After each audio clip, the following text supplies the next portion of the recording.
Kamakailan lamang ay tinanggihan ng International Criminal Court ang hiling ng kampo ni dating Pangulong Duterte para sa pansamantalang kalayaan nito o ng interim release. Ikaw, kabataang Pinoy, may pakialam ka ba? O isa ka rin sa mga tikom ang bibig tungkol sa usapin ng hustisya at pananagutan? I mean, tama naman na dininay ng ICC yung interim release ni Duterte kasi Nararapat lamang na Tama lamang yung ginawang desisyon ng ICC na i-decline yung request.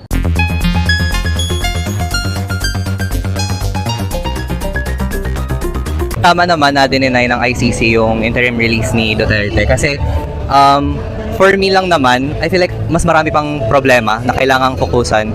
Katulad na lang yung sa flood control issues na hanggang ngayon wala pa rin nananagot, wala pa rin nakukulong.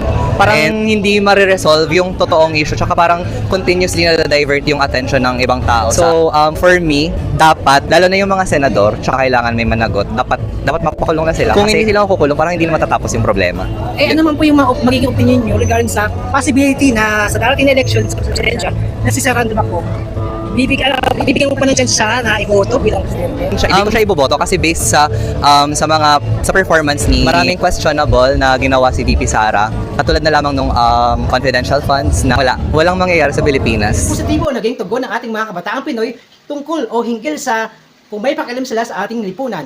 Ito ay pagpapatunay lamang na buhay ang pag-asa ni Dr. Jose Rizal at hindi ito naluma. Ito ay buhay at matapang na lumalaban para sa inang bayan. Ito si AJ13 Vlog, ang vloggers ng Bagong Pilipinas, nag-uulat para sa Radyo Pilipinas.